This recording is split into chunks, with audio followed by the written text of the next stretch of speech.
Still spring water paper based bottle plant based cup. Meron palang lalagyan ng tubig na karton. So wala na siya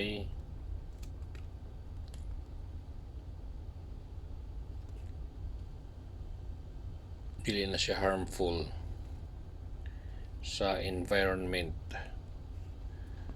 Nakakarton na siya ang tubig.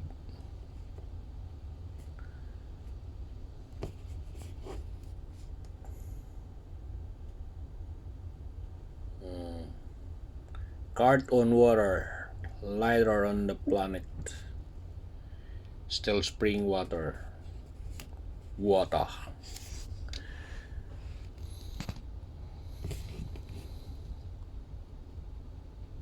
Gikan siya sa Ireland. BBL Spring Borisole Bottling Ltd. Pala Street, Tipperary, Ireland. Made in Ireland siya.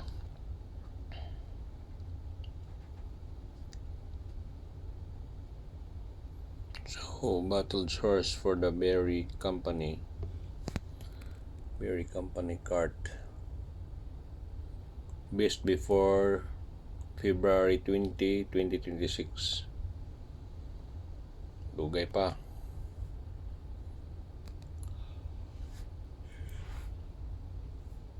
So 500 ml ang yang sulod.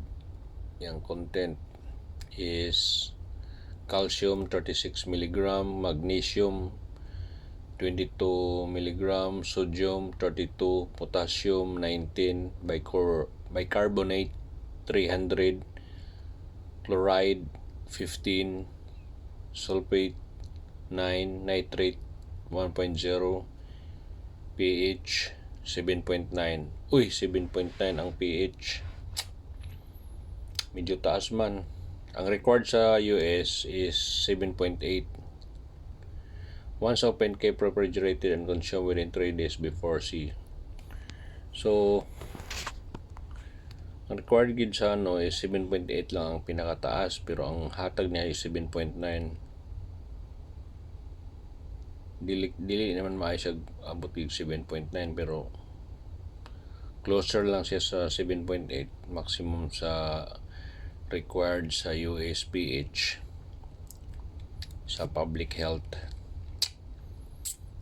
Okay, ang kining pH mo good content niya is ang content nito is sa pH is alkaline. So taas ang alkaline, delikado pag mataas. Pero okay pa rin, hindi naman siya maabot ng 8 more than 8. So hindi na maganda yon pag more than 8. So, calcium, ini importante. Ang pinaka-importante nito is yung magnesium. So, meron palang magnesium nitong tubig. First time ko sa tubig na may magnesium. Maganda tong magnesium sa katawan. Hindi magkukurap yung mga nerves. Yung ma-stress ang nerves. So, magandang klase ito na tubig from Ireland. Provision to during World Cruise. Cart on water, lighter on the planet. So carton siya. Oh,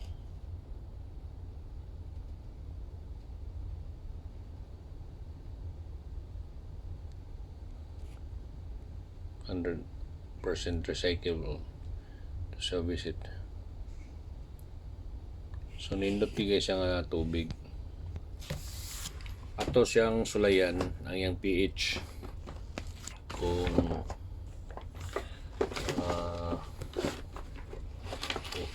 yung pH.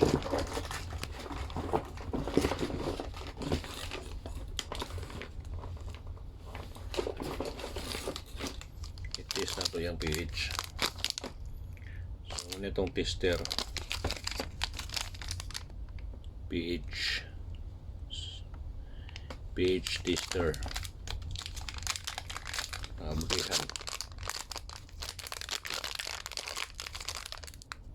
I-pause na ito kadali para hindi tayo maglisod pag-abre, para hindi tayo mahirapan. So ito na, i-test natin. Bubuksan natin ng tubig. Iyay.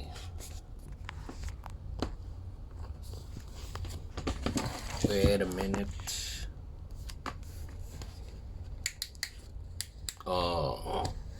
Talagang bagong bukas yan ha. Hindi yan sa ibang tubig. Tumunog pa. Ha.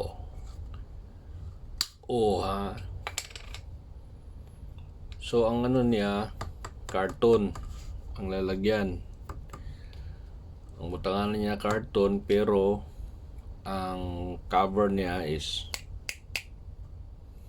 ang cup niya is plastic. So i-check natin. Ebidensya. Check natin. So ang pag-check, ito lang. Ito, nakita nyo tong dulo, hilain lang to. Pisilin, hilain. Pisil, steady. Tapos yan, suction. Tingnan natin kung totoo ba yung sinabi niya. Okay. 20 seconds.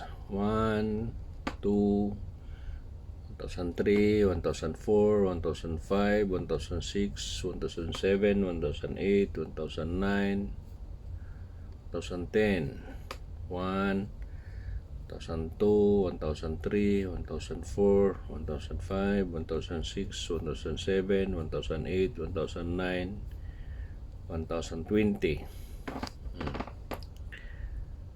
So, pag ganitong kulay, ibig sabihin magandang tubig talaga siya.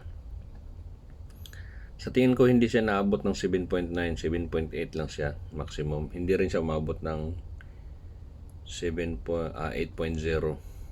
Kasi pag dark blue na to siya, nag dark blue, green pa to siya, green.